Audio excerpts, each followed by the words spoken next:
Thank you very much. So today I'm going to be covering various topics, and let's just move on.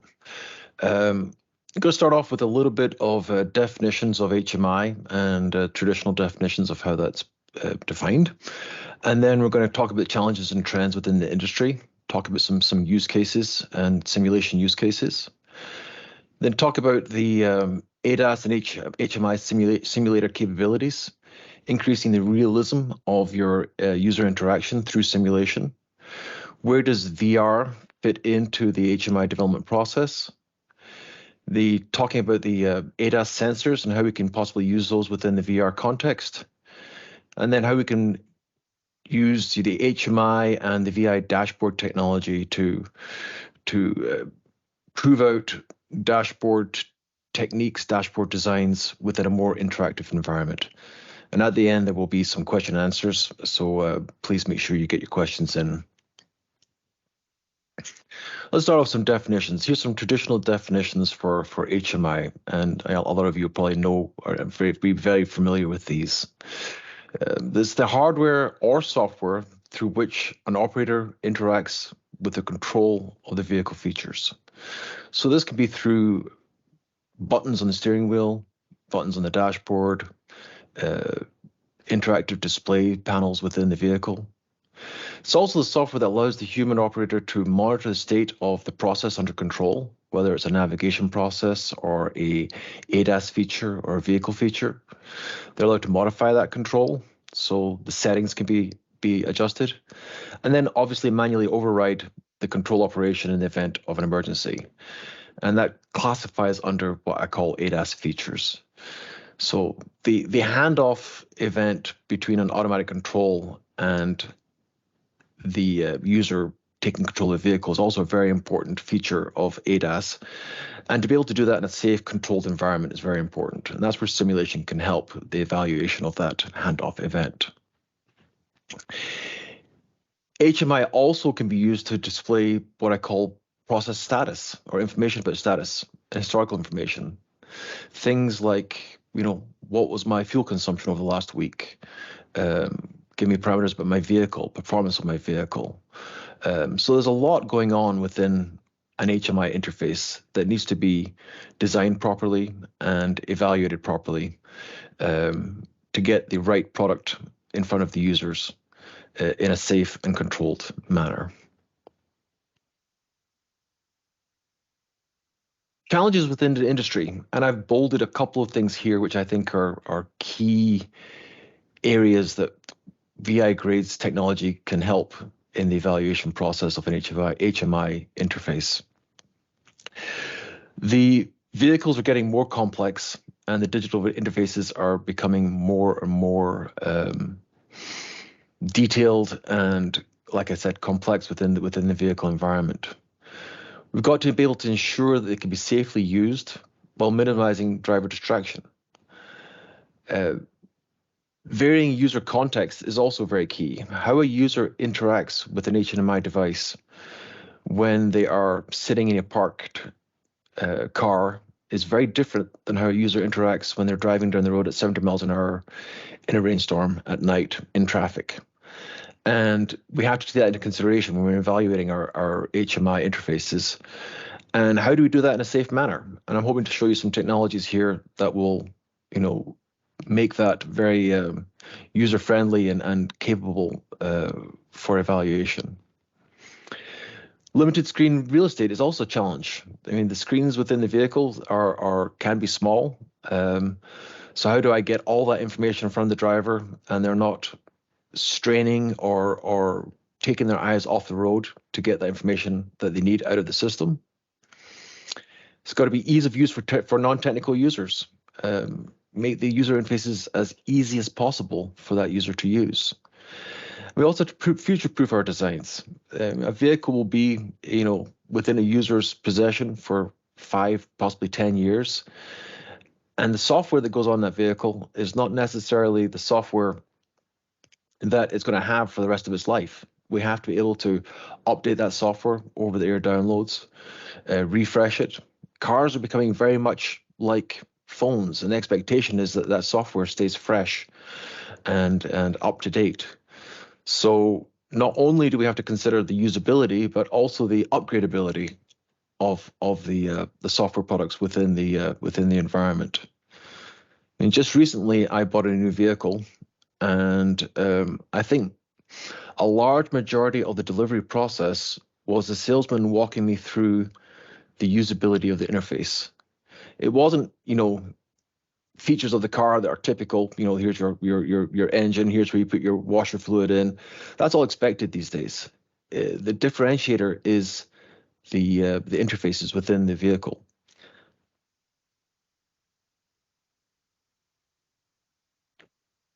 Some trends within the industry that I want to cover here, just so you guys can see the growth and the expansion and the use cases that are being implemented here. There's no longer just a car that can drive from point A to point B. It becomes an extension of the user experience. And there's lots of factors you have to take into consideration when you're putting together the interface to that vehicle. There's voice assistance, voice commands. The vehicles talk to you. You have multiple display integrations. So the dashboard or the IP cluster is integrated with the center console, and they share information.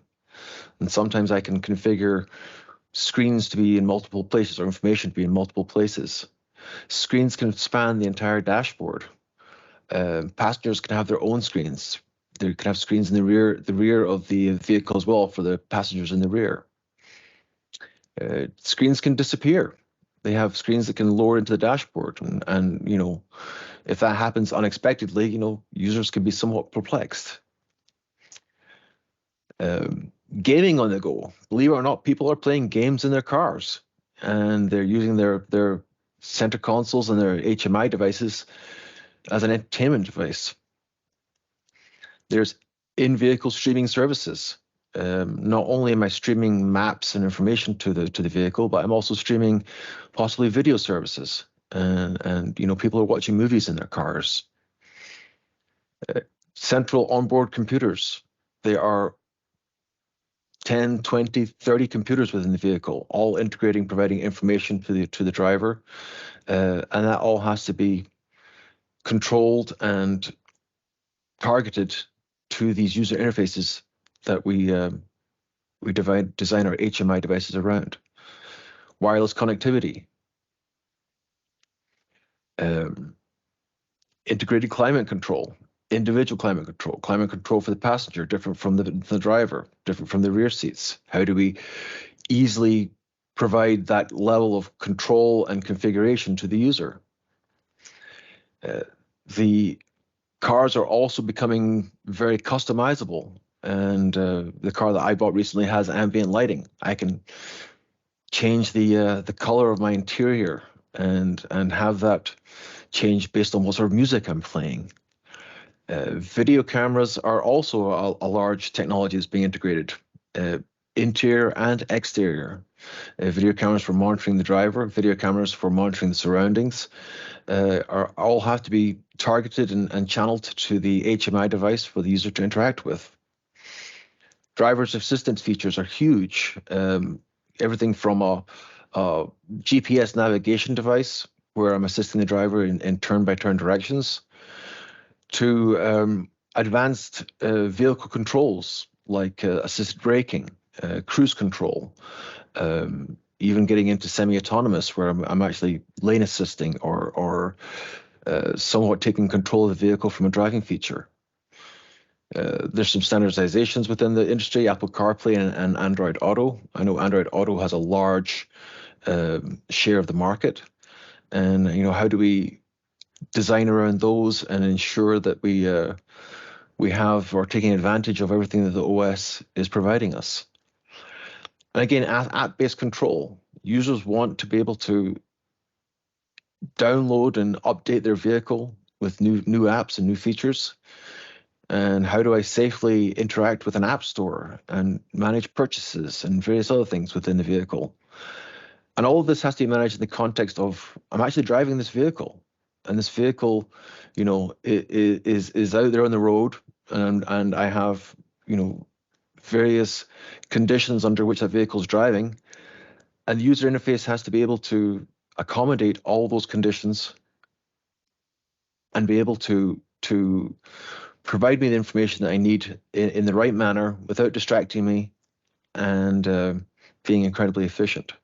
So there's a lot of trends and a lot of challenges with the industry that we have to take into consideration when we're putting together HMI interfaces. And how we evaluate drivers within that is key. We can't wait until we have a real vehicle on the road and put users into that vehicle and try driving around even a controlled environment like a proving ground and evaluate the interaction with the HMI device in a real vehicle. It's just not safe, it's not practical, and it's late in the design cycle. So that's where simulation comes in. And when we're running the simulation, we primarily run the simulation from an HMI context to evaluate how the user is interacting with those devices. And we want to collect various pieces of information. We want to collect subjective feedback, drivers' perceptions. How did you feel when you were driving the car? How did you feel when this, button flashed up on your screen as you're driving down the road? Is the screen, brightness appropriate for the driving conditions that you're driving under? We want to assess various aspects of the layout of the devices within the vehicle. The ergonomics, the reach and feel.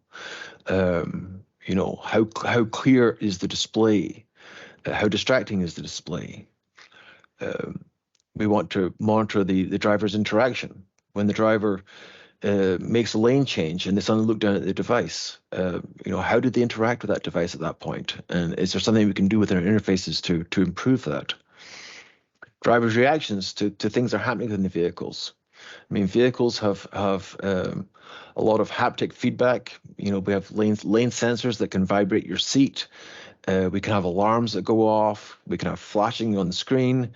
How do they react when that happens? How does that affect their driving experience or their driving ability?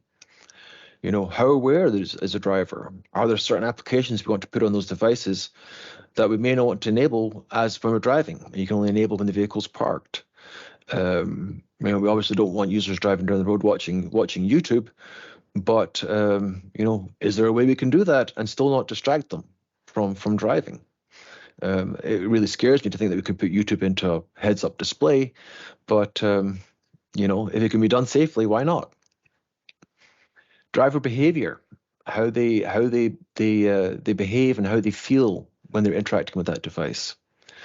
And like I said before, ADAS handover moments, which is the handover of the control from an automated control to a driver taking control of the vehicle. And how does the driver react? How does the system handle it? How do we inform the driver? All that has to be assessed in a safe manner, and that's where simulation comes in. We also want to use these tools within our development process. We want to have, how do we develop new features to improve driver communication? How do we improve the user friendliness of our interfaces? How do we make our user interfaces more intuitive? How do we provide cues to the driver to something's happening with the vehicle? Is it an audible? Is it a vibration? Is it some other feature within the car that we give them these cues? And we can also use these for driver training. If I have a development vehicle that I want to train the driver on how to interact with that vehicle, simulation is a really good tool for driver training. So here's some use cases from an evaluation perspective and how simulation can fit into that.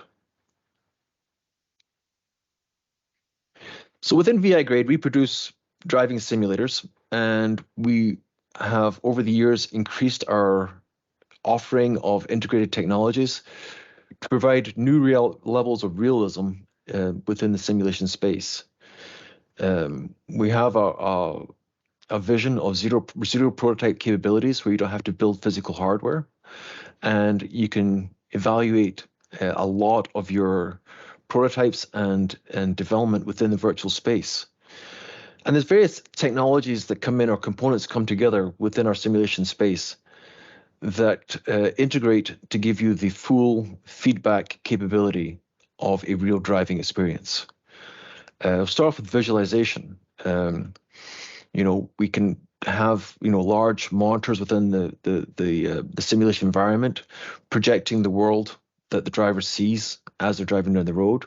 We can have wraparound projection screens, which gives a more immersive feel, comes into your peripheral vision, and provides a better wraparound experience for that. But you still don't get use cases like what's going on behind me. Can I turn my head around and see out the rearview mirror or see out the rearview window?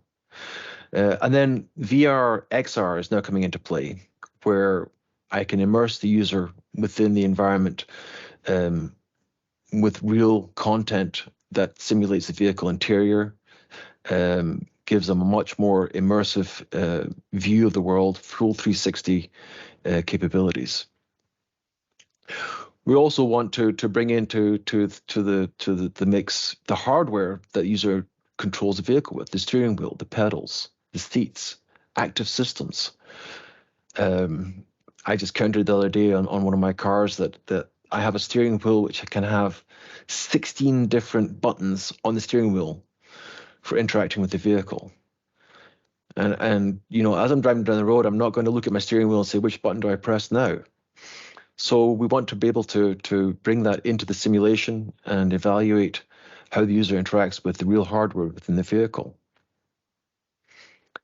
The physical frame on which the simulator is built is modular in nature, so we can adjust the layout of the components within the environment. Not all manufacturers have the screen in the same place. Everyone has a different dashboard. How do we incorporate that? VR can help us with that as well. So we want to be able to have an adjustable environment that you can configure and lay things out in such a manner that simulates the layout of the real vehicle. Within the HMI space, we want to be able to use real touchscreen as well as virtual touchscreen capabilities. So I can have the real touchscreen sitting in the simulator. I can also have the real pass-through capability of the real a virtual a simulated center console that would appear within the virtual space.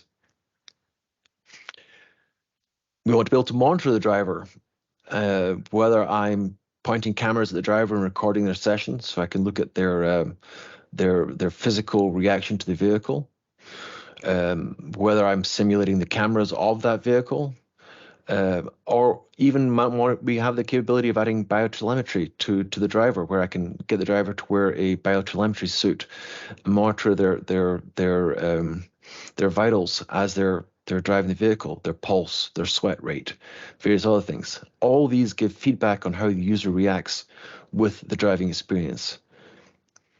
And then obviously the simulation hardware on top of that, which we focus on. We want to be able to provide real-time software and hardware, being able to underlying the underlying vehicle and how the vehicle feels, performs. We want to be able to the vehicle to feel like it's handling on the road like the real vehicle. The graphics have to be as real as possible, so the user feels that they're being immersed into a real vehicle. Sound and vibration come into play as well, whether it's road noise, wind noise, various aspects of the simulation. And then connectivity. We want to simulate connectivity of all the systems and how the systems interact with the external world. Whether it's across a 5G connectivity or connectivity within the vehicle. All these aspects have to come together to make a real simulation, and VI-Grade offer multiple solutions within this space.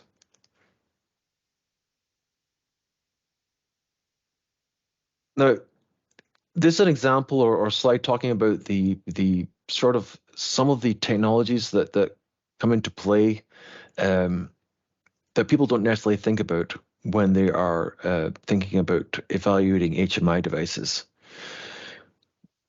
We can do it with what we call a static simulator, which provides a realistic field of view outside the vehicle. It could be a real cockpit.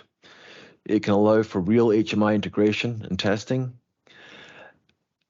But this is real physical hardware, and it can be somewhat limiting in the fact that once I've built it, I can't modify things very easily. But it's still another way of evaluating. If you're mature in your design cycle, we can definitely use static simulator. We could also create a passenger cockpit buck, which is just cockpit components, and bring that into the simulation. Again, a very realistic view of that, wrap that around a virtual world simulated on a projection screen with a motion simulator that simulates the motion, and then integrate that with the simulation that's running under the covers, simulating CAN bus signals that come in from the vehicle, and interact with the HMI devices or the HMI computers within the cockpit. And again, another physical level of interaction, prototype development. Software, simulating the software that controls the simulation, as well as software that is controlling the HMI and the user interface. Even down to the point of simulating the over-the-air updates and how that interacts with the vehicle can be brought into play with a simulation environment. Hardware in the loop, like I said earlier, 10 or 20 computers are on board, all of them controlling various aspects of the car, all of them producing data. Within a simulation environment, we can hook up these what we call hardware in the loop and bring them into the context of a simulation where they can provide signals to your HMI software, and you can interpret it as if it was a real vehicle. As well as using, like I said, hardware capabilities to monitor the driver's interaction with that vehicle through eye tracking and biotelemetry. And then ultimately, AR and VR, which gives a complete immersion. You can have, unlimited customizable dashboards. You can move things around very quickly within the virtual space. And we can also, implement technologies like AR pass-through to pass physical elements from the real world into the virtual world and have a mixture of virtual and physical elements within that space. So I've been talking a lot about realism, and I wanted to bring together some of the components of what makes a real simulation. And we start off with the virtual environment. And VI Grade offer a tool called VI World Sim, which simulates the virtual world. You can customize that world, bringing in various road profiles and objects within that world. You can customize scenarios and develop scenarios within that world, bring in traffic simulation, simulate weather conditions, a very immersive, interactive graphics environment. Within that, we can also simulate the vehicle interior. And what we're showing down here in the lower left-hand corner is an example of that interior being simulated within that virtual world. So not only am I simulating the objects within the world, not only am I simulating the vehicle within the world, but I'm simulating the interior of that world. You take that and plug that into a motion simulator. So now I'm providing the driver with the feel and the interaction of the vehicle, providing the G-forces and the motion of a real vehicle, the additional cues to the driver. And then on top of that, we can bring in other aspects which would provide another level of realism to simulation. How does the steering feel? Does the steering have force feedback? Active seat belts. We can actually simulate the pull of a seat belt as the user goes into a turn, or as the user's braking. We can pull them back into their seat. And how do they interact with an HMI device when the vehicle is constraining you into your seat? Rear view mirrors and side mirrors. Those are also being extended into the HMI world, where we're actually providing information to the user within the mirror space, and that can be simulated as well. Active brakes. Pressing a brake is got to have the right feel when the vehicle goes into an ABS type pumping situation. How do I provide that feedback to the user so it feels more like a real vehicle? We can also integrate shakers and speakers within there to provide the vibration and audio feedback to the user, so that the simulation becomes a much more immersive and real experience. And then we can also bring in cameras and radar and sensors and various other things and fuse those all together to make this a fully immersive environment. So where does VR fit into all of this? So start over here in the left-hand side of the screen, and a lot of the HMI designers and developers are very familiar with their design tools, the tools for laying out and putting the widgets on the screen and making them interactive, and even the software and the industry is matured to the point where I can emulate that and run that within an emulation to see how the screen interacts with the software, how when the user presses a button, how does the screen change and update. We can do that in the context of a touch screen, or in the context of a instrument cluster, or also in the context of a heads-up display. But when you run the evaluation, and typically within VR, the stuff I've seen in the industry, you take that and you maybe superimpose that over a skin, and you're sitting in a desktop type environment, and you're looking at a simulated dashboard with your screen on that dashboard, and you're interacting with that screen, but you're still not driving that vehicle, and you're still not interacting with the vehicle as if it was a real vehicle. And that's where the driving simulator comes into play.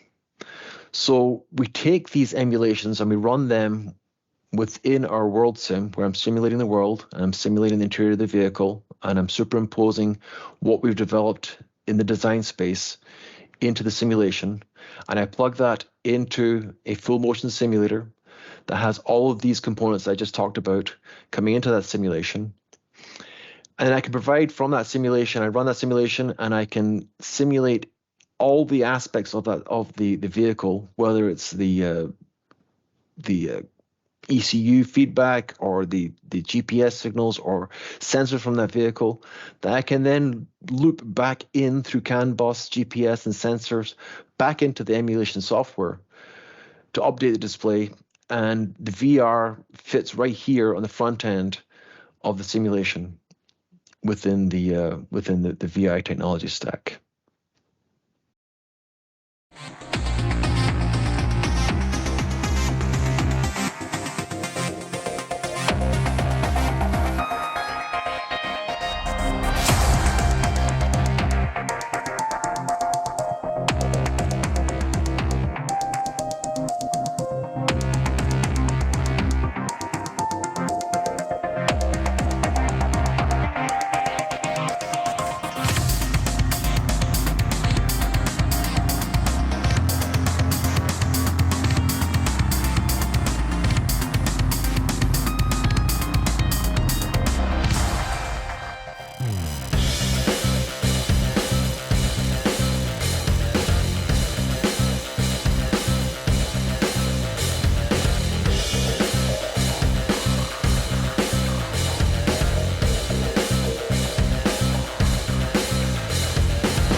So that was a little video showing how all of these aspects I just talked about come together in the context of a simulator.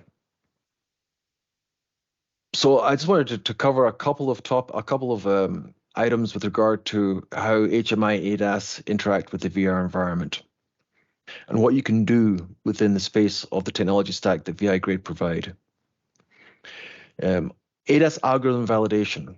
we can actually simulate all the aspects of a driving experience and validate the algorithms that we use under the covers to control the vehicle from an ADAS perspective. So not only can I simulate the UI experience, but I can make that UI experience interactive as if it was being driven in a real vehicle. We can actually validate the real hardware if we had to, because we have the ability to mix the real world with the virtual world. If you have real hardware, real touch panels available, we can use the AR pass-through capability to simulate the real touch panels with the virtual world. If you're not there yet or not ready to do that, we can actually simulate the virtual panels within that space. Driver in the loop, hardware in the loop, and software in the loop simulation are very important aspects from an ADAS HMI simulation perspective. Like I said earlier, the virtual world simulation gives a complete immersive experience, and the graphics are just becoming more and more real as the technology progresses. Sensor simulation, and I'll give you some examples of that in subsequent slides. Scenario simulation, we can simulate very safely, unlimited scenarios. How does the driver react if they're looking at the screen and suddenly somebody pulls in front of them? How does the driver interact with this? Like I said, it's raining and it's at night in traffic, driving at 70 miles an hour. We can program and put together scenarios to look for all of the permutations and events that could possibly come up in a driving experience without having to physically go out there and drive in the real world. It's a very safe environment for doing your integrated HMI studies, HMI evaluation, and all of this technology comes together to add realism to the interaction with the vehicle as the user is driving and interacting with their displays.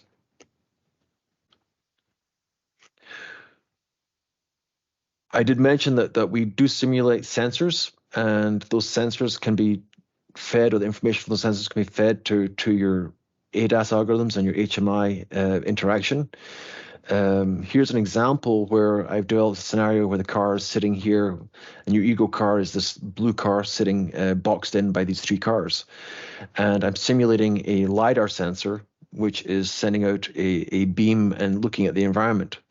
Another use case for VR might be interrogating, the feedback of that sensor.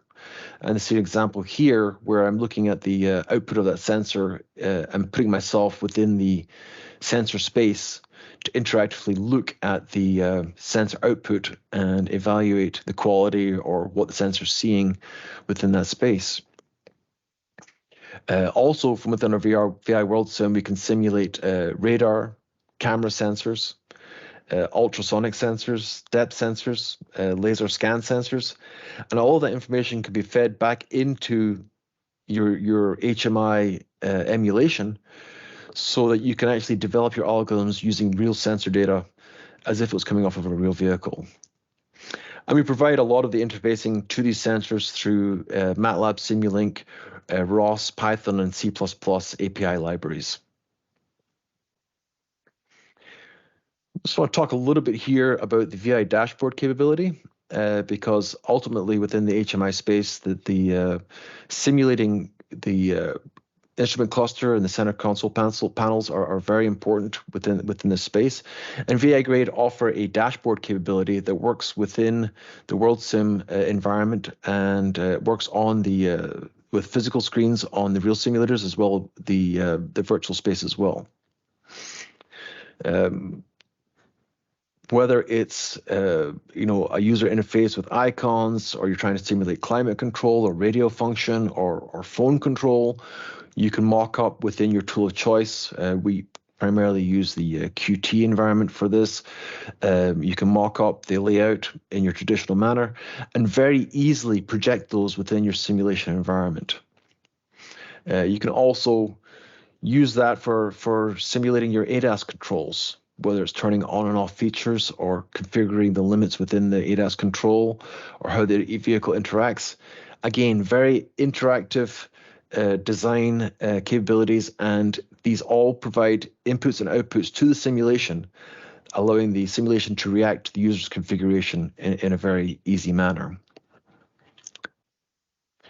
We can also provide GPS simulation. All of our worlds that we simulate are GPS accurate.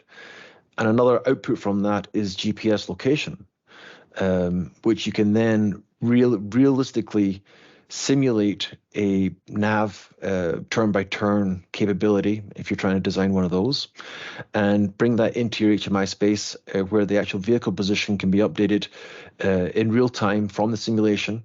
You can even program in turn-by-turn direction capabilities and run the simulation and drive within that virtual space as if you were driving in the real world, getting the turn-by-turn navigation capabilities coming out of your HMI system.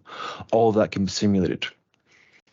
Here's an example of a real simulation running. This happens to be in Wolfsburg, Germany, where I'm using a car tracking simulation tool here, taking the signal out of the simulation. And you can actually notice here the vehicle is actually pulling into the gas station, and the GPS is reporting that it's in the gas station. Again, very useful interaction and very useful sensor data that can provide a level of realism to your development that that goes above and beyond just trying to replay a GPS signal to your HMI. You can actually drive this system, make a wrong turn, see where you are. Very interactive, very real set of inputs to your simulation. Again, providing another level of realism and capability to your development process and your evaluation of your HMI systems. Within the World Sim capability, we can also bring in custom vehicles, and we have the ability to bring in, if you have the geometry available for your vehicle of choice, you can use your favorite modeling tool that you have in your environment, whether it's something like Blender or Maya, and you can classify the meshes in a predefined manner, saying this is the wheels, this is the exterior, this is the interior.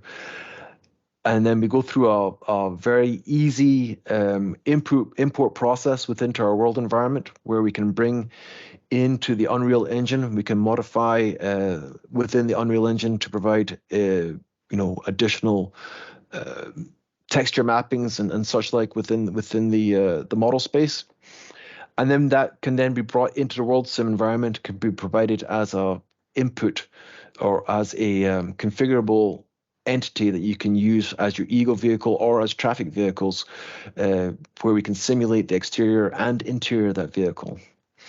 And on top of that, when you're defining the interior of your vehicles, we can also define areas within the interior, surfaces within the interior, where I want to superimpose the HMI dashboard on top of that.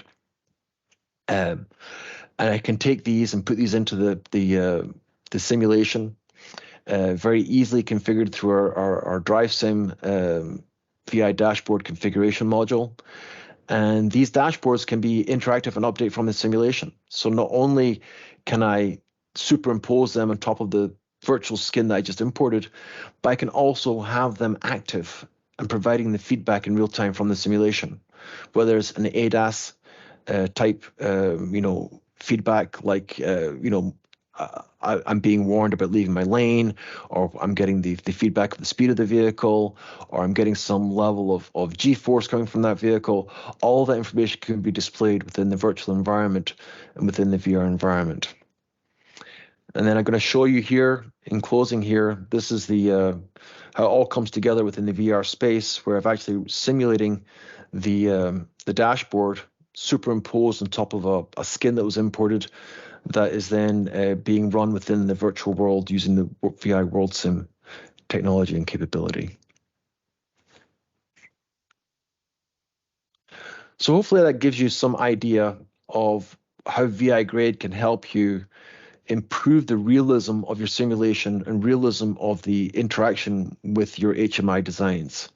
I know some of you are probably expecting a presentation today about some of the design capabilities and the design software, underlying design software of HMI, and that's another industry. We are focused on taking your designs, putting them into a simulated vehicle that is real as possible, and allowing you to evaluate how the users are interacting with your displays in the context of driving that vehicle in as real a world as possible, providing all the haptic feedback and the sensory feedback, whether it's motion, vibration, sound, graphics, interaction, as well as the obviously the VR experience. And at that point, I'm going to open it up for questions, and hopefully you got some value out of this presentation today.